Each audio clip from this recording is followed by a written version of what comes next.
we didn't finish this chapter. Okay, we're having a test on this chapter on Monday. So we're gonna try to go ahead and get through this chapter so we can, won't get behind.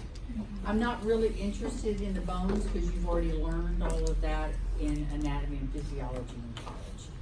The only things that's important for us is the symphysis pubis, the sacrum, and the coccyx. All of those are they're important for us as sonographers. The sacrum and the coccyx, because we do baby spines, looking for tethered cords. Not so much in the adult because the bone is so ossified that we're not able to see anything pertaining to the bone. So you have 5 sacrums and you have 4 coccyx. Now the coccyx muscles are attached to the symphysis pubis. The symphysis pubis is the front bone of our pelvis, okay? So the coccygeus forms a hammock in the pelvis, so that way it holds our internal organs along with the levator ani. The levator ani are a group of 3 different muscles. Now you've got the true pelvis and you've got the false pelvis. The true pelvis holds all of your female parts. The false pelvis, as far as we are concerned, is just bone and muscle. Okay? Of course, you've got your rectum and things like that that will be in the false pelvis. The false pelvis, I need for you to know what's in the true pelvis. The obturator, so there was some confusion. I had a little discussion with Dewey this morning that he was having a hard time picturing the muscles. Okay, so in the false pelvis, you've got the iliacus and the iliac fossa. This is my false pelvis. These big bones up here are part of my false pelvis. Okay. My true pelvis is separated by the iliopectineal line, or what's the other name? Linea terminalis. Okay, it's got named by 2 different names. Okay, so the obturator internus muscles, they are the ones that protect, that are attached to the bones in my pelvis. Okay, oops. Okay, the piriformis. The piriformis is my posterior pelvis. This is my posterior pelvis. Okay? My coccygeus and my levator ani. They connect my coccyx to my symphysis pubis, and it's a hammock between the 2. Okay? It just connects the front pelvis to the back pelvis, like a cotex. Cotex. That's the coccygeus? Yeah, Coccygeus. Okay, those are the ones that you're going to have to know about inside of the registry. Okay, so the levator ani muscles, there's 3 muscles that make up that hammock or the pelvic diaphragm, and they are the pubococcygeus, the puborectalis, and the iliococcygeus. Those are the 3 that make up the levator ani muscles. So here is a picture of an ovary. Here's a picture of an iliac artery or vein. If we cannot find the ovaries, we go laterally and pick up those vessels, so that way we can hopefully find the ovaries against them. This is the psoas major and the iliac muscles. We know a muscle because they are striated. They are striated. That's how we know a muscle. Now the piriformis muscle is the muscle that is most commonly confused for an ovary. If you're not sure, because an ovary usually has a follicle on it. But if you see something that is symmetrical to the other side, more than likely it's a muscle. Okay? Turn on it. If it's striated, it's a muscle. If it's not striated, it's your ovary. Okay? So, this is transabdominal. This is transvaginal. Okay? So, I am transverse. So, this is anterior, posterior, medial, lateral, or left, right. Okay? Because I'm in the middle, this is medial ovary, this is lateral ovary. This is a transabdominal image. Anterior, posterior, left, right. Anterior uterus, posterior uterus. Left uterus, right uterus. This here is a urinary bladder. A urinary bladder should always be anechoic. We use it as a cystic reference for other anatomy inside the abdomen. Okay? And this muscle here is the iliopsoas muscle. So here you can see that you have the coccygeus. Here you have your symphysis pubis. So here is my levator ani muscles. They form a hammock from here to here along with the coccygeus muscle. The coccygeus and the levator ani muscles are the pelvic floor.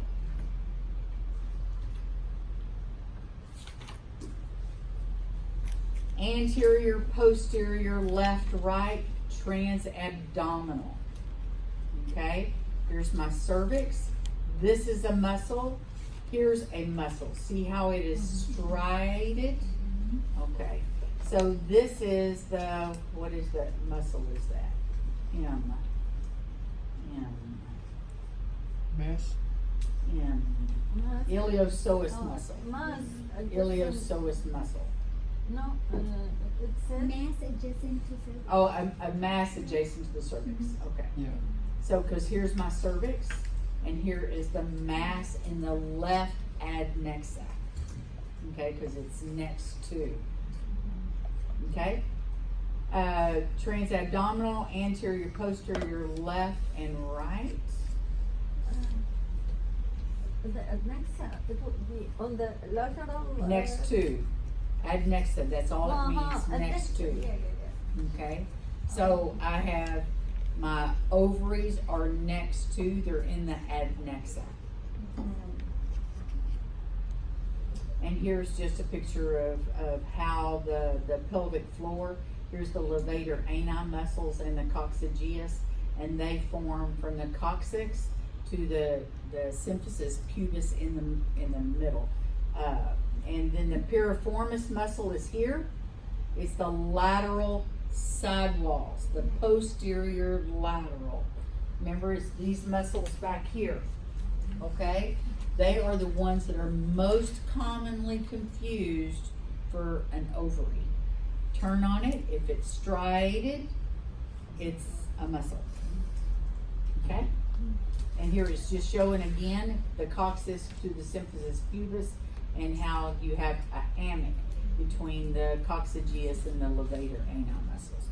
Those are the main muscles that I need for you to know. Okay, the pelvic organs, you've got the true pelvis and you've got the false pelvis. The false pelvis is also called the greater pelvis. The true pelvis is called the lesser pelvis. It is separated by an invisible line, the iliopectineal line or the linea terminalis. So it can be one of those. Either or. I have to teach you both because I don't know which one the ARDMS is going to ask you. And this is just a picture of the iliopectineal line. Okay? All of this is true pelvis, all of this is false pelvis. How many sacrums do we have? 5. 5. Okay. This is, I put this up here so you would know because this is the labia majora is the one that the round ligament that holds the uterus in the forward position inserts into the labia majora. Some places you will have to catheterize your own patients. It's right below the clitoris, inside the labia minoris. You've got the mons pubis, the labia majora, and the labia minora. This area here is called the perineum. Perineum. Okay, we're going to talk about the vessels. The spaces that we have to look for free fluid, starting anterior to posterior. Anterior, posterior. I've got the space of Ritzis, also called retropubic, also called prevesical. It's behind the pubic bone.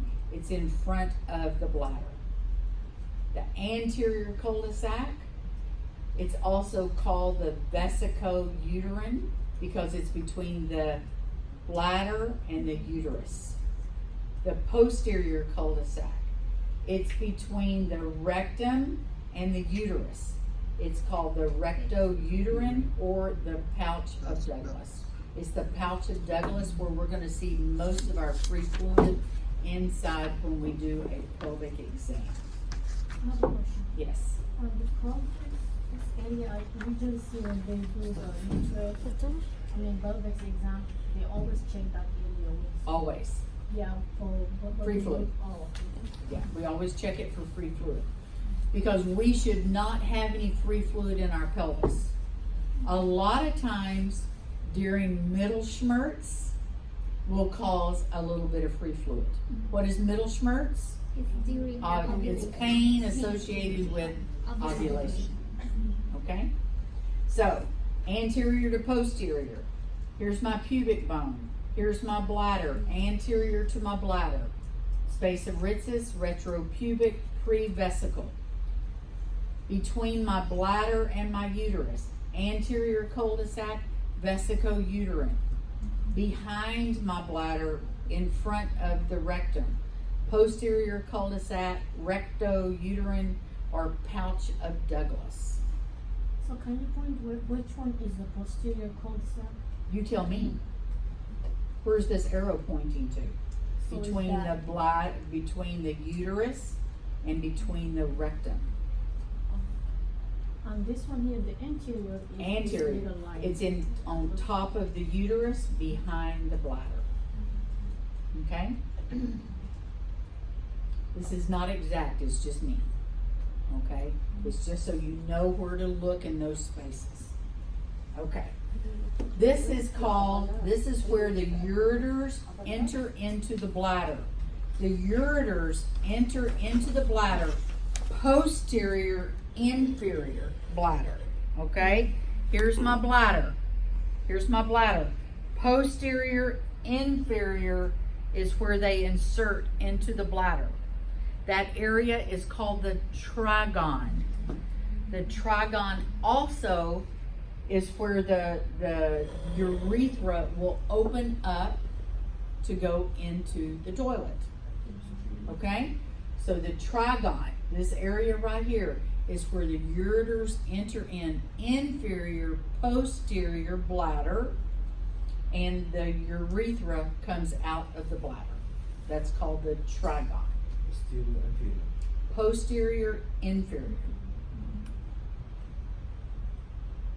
The bladder. You've got the apex, the base, the neck, and the trigon. Apex. Let me see. I got myself confused. The trigon, the neck, the base, the apex.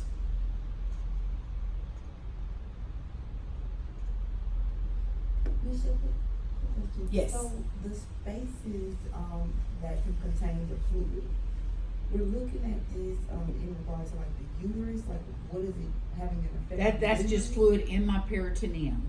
Why do I have fluid in my peritoneum? Usually pathology. Okay?